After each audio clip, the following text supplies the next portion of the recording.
Hello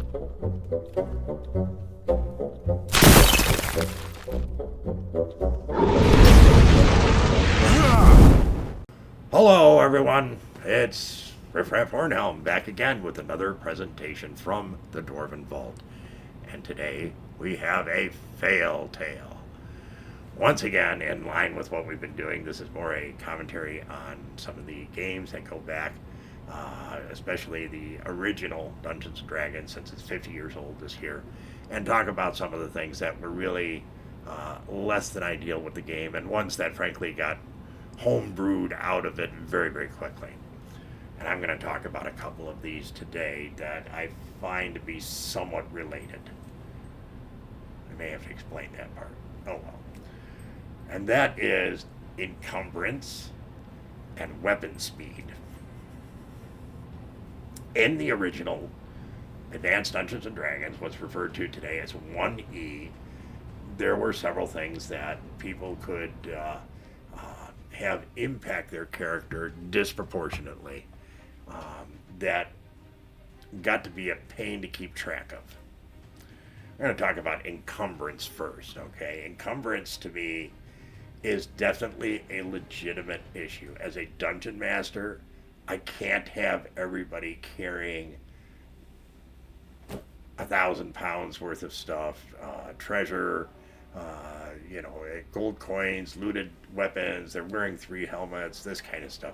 It's a real problem when you have a dungeon where you start finding a fair amount of stuff.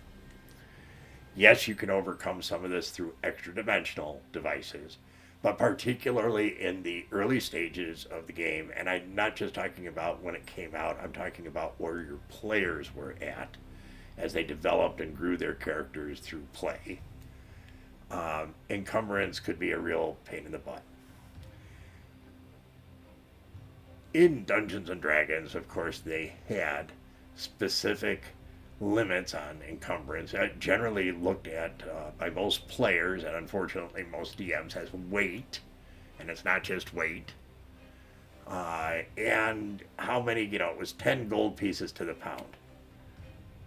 Okay, so if you're carrying 100 gold pieces, you're carrying 10 pounds of metal. Anybody who's handled significant sized gold coins can definitely understand where that came from. That's pretty rational.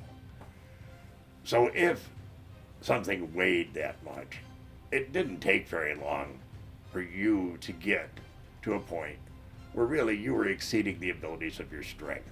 Now remember, in the early days of the game, it was far more common for people to have lower strengths because of the limitations that were placed on character creation. That got homebrewed out really, really quick. Most people started allowing 4 dice per category, or allowed them to pick and choose where they put their rolls in terms of which category got the highest numbers and whatnot, to allow players to have better choices, I guess, for what they wanted to start with. But originally, that wasn't the way.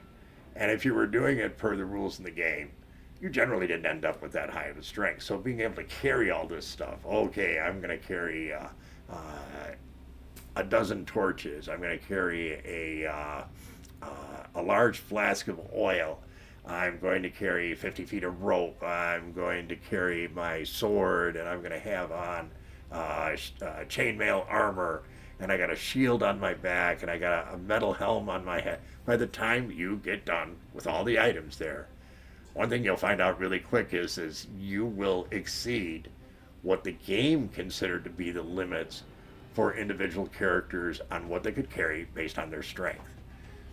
That's not very fun. And it wasn't something that made sense when you started playing the game. It limited your characters as players far too much. They were already limited a great deal by the roles they had, the fact that they were low-level characters. Why make it more difficult by nitpicking over what people could carry? Now, there is a way around all of this, okay? What you can carry is a rational number. It's a rational feeling. You can look at the list of things that you have, and at least for most people, you're going to be able to estimate an overall weight for everything you're carrying. Now, either that makes sense or it doesn't. As a DM, I've found it to be far easier to just look at somebody and say, okay, what are you all carrying? And they start listing out everything. And I'm like, boy, that's an awful lot, isn't it? Do you think you could really carry that much? How would you be doing that? And the more they think, the more they go, oh, yeah, okay, I'm going to take this, and this, and I'm going to go sell it, and I'm going to take this and deposit it in a bank. And they find out themselves, you don't really need to steer them very much, that they don't have a rational idea as to what they can carry. The other part of encumbrance, of course, is bulk. Now think about it. If you're going to, off the items that are available for a starting adventure, say you want the ladder. Okay, it's not that heavy, but it's bulky as all get out. I want to see you scale a cliff with one hanging off your back, not to scale the cliff. Items have bulk. Yes, small, light treasures. In other words, taking gemstones instead of gold coins. That's a pretty good trade-off. You'll get more for the gemstones, so they don't weigh as much. You have to think it through a bit. And as a DM, you have to be rational with your players. You have to have them explain to you why it makes sense they're carrying this much. Now, don't get me wrong, as soon as you go up in levels, you start seeing much more in the way of extra dimensional devices, whether it be a large or small bag of holding, or a portable hole, or something of that nature. And, or a magic user who's got a Tensor's floating disk, and he's carrying stuff. There is a lot of options as you go forward. But to start off with, and in the very early stages of the game, probably up through about 3rd, 4th level, carrying a great deal of treasure just isn't going to happen. It's just not rational. And rather than trying to pin that down by making people take track of everything from a weight standpoint, just a simple list of what they have is going to be pretty easy to figure out whether what they're doing is rational or not. And they're going to see it in front of them as well. It makes the game go smoother and faster and is far less problems. So that's what I definitely do and recommend to anybody who's playing the original 1E, is kind of chuck encumbrance out the window and think more about it from a rational, common sense standpoint. You're there to have fun, right? Anything that slows down the game is not going to make it fun. So let's move along. Let's also talk about weapon speed. Now, once again, a very rational thing. A guy with a dagger can probably pull and thrust with the dagger faster than a guy can with a longsword.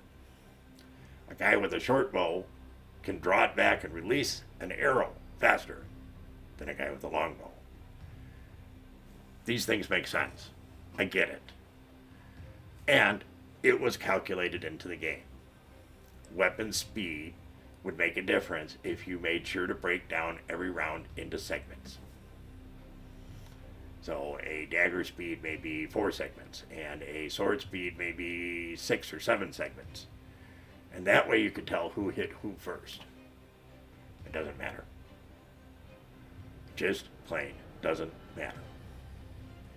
Yes, weapon speed can sometimes, at the Dungeon Master's discretion, make a difference.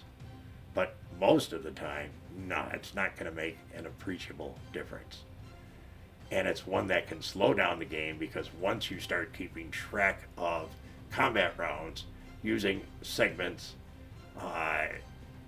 it takes a lot longer to get through combat. You have people who tend to be unhappy about the length of time it takes to get through simple combat. I do personally, actually, very much appreciate a detailed combat system. I was a gamer prior to the invention of Dungeons and Dragons, and was big on doing those style of games. I like combat games. I liked ones that had numerical restrictions on it based on the sense for that particular military unit, whatever it may be. It's a little bit harder in D&D, and not because the idea is bad, but because of how much it impacts the flow of the game. So really, weapon speed, nah. In a homebrew situation, if I really think it's meaningful that somebody is drawing their dagger, for instance, don't be stupid about it. If you're in a bar, a tavern, and your thief is going to draw and either threaten or stick somebody with their dagger, is that going to get out faster than the guy who's standing there with his sword? Oh, yeah. And you need to factor that in. But this is where it makes a difference with initiative rolls as well. Because at that point, maybe you are faster, but you rolled bad. You missed your grip when you went to go grip it. And even though as a thief you should have been faster doing what you did, his sword comes out and it's under your chin before you can move. Well, that's because he rolled a 6 and you rolled a 1. You have to be rational in what you do. It's homebrew in a lot of cases, but weapon speed shouldn't be something you spend extra time on. They make a big deal of it in the books, but honestly, it's another fail for me. So really, today we talked about a fail in the sense of encumbrance and a fail in how the weapon speed was handled in the original books.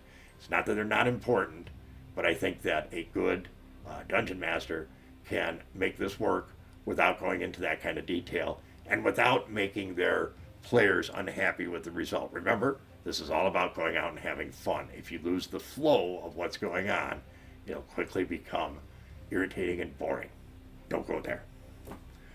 So that's today's presentation. If you did, please give us a thumbs up. Consider subscribing. Share with your friends. Leave a comment. But by all means, come back and see us again real soon. Thank you all for your support. And remember, dwarves rock!